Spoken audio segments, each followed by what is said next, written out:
Not a waking hour out of every day goes by that we ignore time.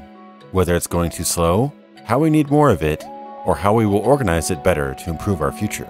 It's no mystery then that the manipulation and dilation of time has been such a popular theme in science fiction and fantasy. From The Time Machine to Interstellar, we've been fascinated with the idea for over a century.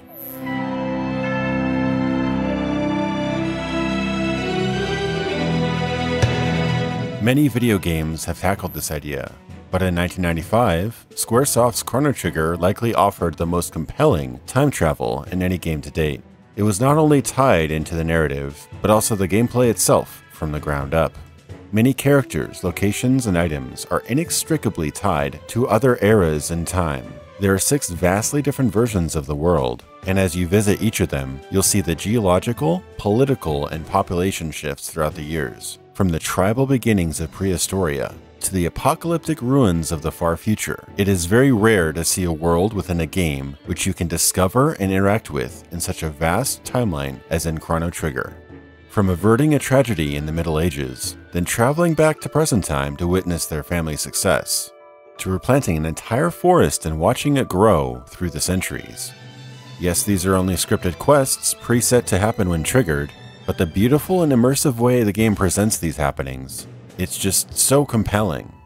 From the charming 16-bit pixel art based on work by Akira Toriyama of Dragon Ball fame, state-of-the-art combat design by Hironobu Sakaguchi, Yasunori Kitase, and other Final Fantasy veteran designers, and the mesmerizing soundtrack by legends Nobuo Uematsu and Yasunori Mitsuda, one of the greatest scores ever composed, and it's regularly covered and remixed to this very day. The game's sheer brilliance rivaled its more popular sibling Final Fantasy in terms of quality in every aspect. Trigger differentiates itself from other Japanese RPGs at the time through having a small roster of playable characters, and introduced the tech system, which allowed for many different solo abilities, as well as double and triple techs, abilities performed by 2 or 3 unique character combos. This incentivized party experimentation to discover the dozens and dozens of techs and their effects. Skipping random encounters and opting for on-screen monsters roaming around, Chrono Trigger discarded the notion that you had to keep the battle and field scenes separate. Specific to this game was the importance of character and enemy placement. Timing actions to line up enemies in a beam attack, or waiting until enemies cluster up before performing a radius-based attack was another layer to the standard JRPG fare, and it was incredibly rewarding.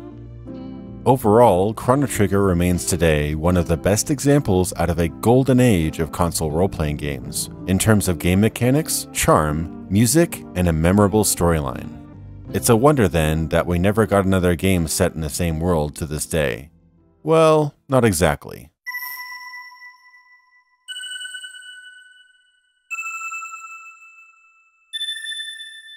"1996 saw a spiritual follow-up to Chrono Trigger in the form of a Super Famicom (SNES) visual novel.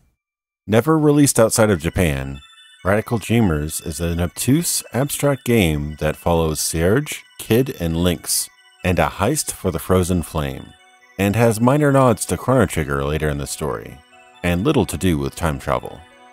The music was dark, atmospheric, and memorable, and the graphics were full-screen works of pixel art which were stark, vignetted in black, and haunting. Combined with text-based, choose-your-own-adventure style gameplay, it was a sharp departure from the traditional RPG roots of the series.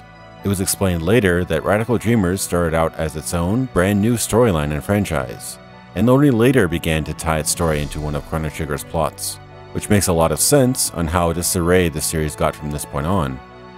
You ever had a dream with fantastic visions, colorful people, and epic events and drama along the way, but when you tell your friends or family about it the next day, they don't share the enthusiasm you had when you were living it?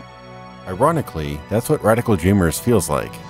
Designer Masato Kato had a very personal vision of the story he formed in his mind, and he meticulously crafted it into what really amounts to more of an interactive storyboard than a game, even admitting personally that he felt the game wasn't finished.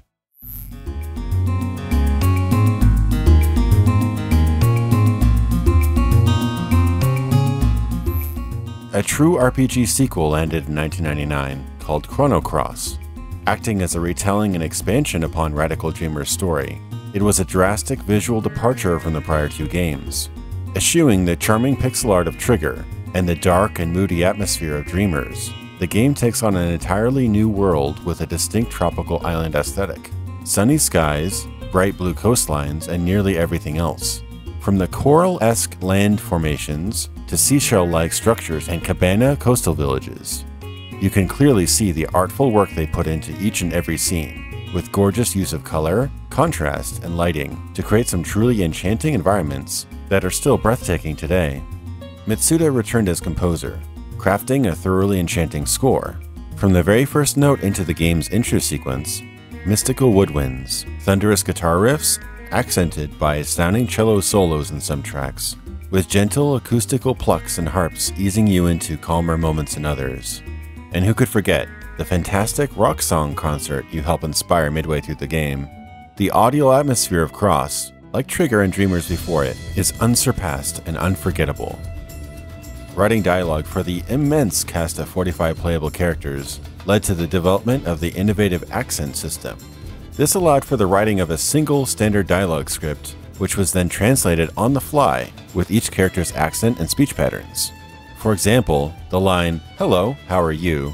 could become, "Hey mate, how are ya?" if spoken by Kid. The sheer volume of characters, plots, and antagonists may have inspired the game's weaker narrative and character design. With exceptions, many of the characters were bland or annoying, to say nothing of the convoluted plot, like something out of a Hideo Kojima game. As compared to the simple but gripping drive of Trigger, stop the end of the world in the future by going to the past and eliminating the parasite known as Lavos, Cross's storyline features dimensional travel, body switching, a parallel universe filled with dragons, brainwashing, a devourer of time itself, a dragon god, a fragment of Lavos with dimension-altering power, a cross-dimensional time research facility, and a malevolent artificial intelligence which governs the destiny of the world. Pretty straightforward, right guys?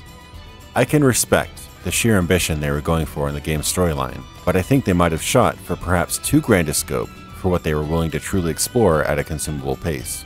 Many segments hold up progression with long stretches of exposition to keep the players somewhat genned in on what's going on.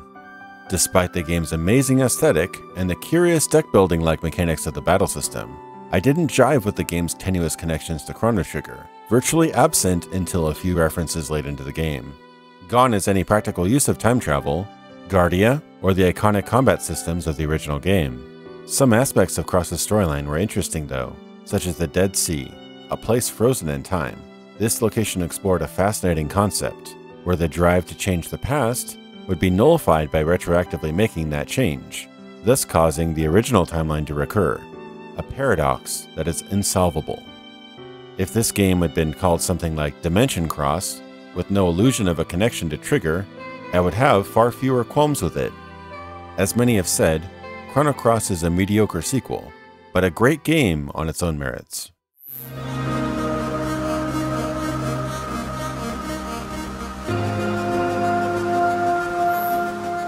Despite landing better reviews and ratings than even the now classic Final Fantasy VII, Chrono Cross, though successful, sold less copies than its SNES predecessor, to say nothing of its contemporaries in the Final Fantasy series.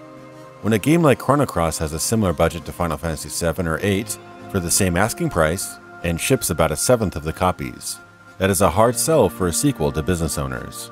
Rumors of a follow-up to Trigger and Cross circulated for years.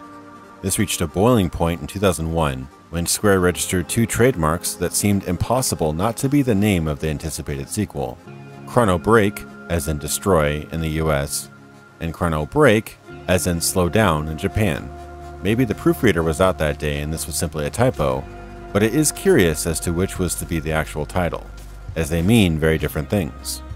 Little information about Break exists, hints in interviews and early design concepts of questionable validity. As Final Fantasy creator and former VP of Square, Hironobu Sakaguchi, said 10 years after he left the company, "We wanted to continue it as a series, and I think the statute of limitations has passed and expired, so I think I'm okay saying this, but we just didn't see eye to eye with management, and so I went and fought for it, and I officially lost the battle." Though series writer and director Masato Kato had expressed interest in returning to the series, much of the Dream Team had left Square to work on their own projects like Blue Dragon, Lost Odyssey, Xenosaga, and Xenoblade. Years later now, those trademarks have long expired, and hope faded that the beloved RPG series would return. But in the last few years, it seems today's Square Enix has been more open-minded on what we want to receive. Final Fantasy VII is getting a remake. We're being asked what games we want to come back. Is the time ripe for a revival of the Chrono series in the future? Who can say? But if it does, it's most likely it will be a brand new concept, title, and development by a new team. Every second that ticks by with no announcement of a follow-up to one of my favorite games ever made is a second too long. But perhaps with enough community demand and maybe a few more videos like this one, we can help make this series into a true trilogy. Only time will tell.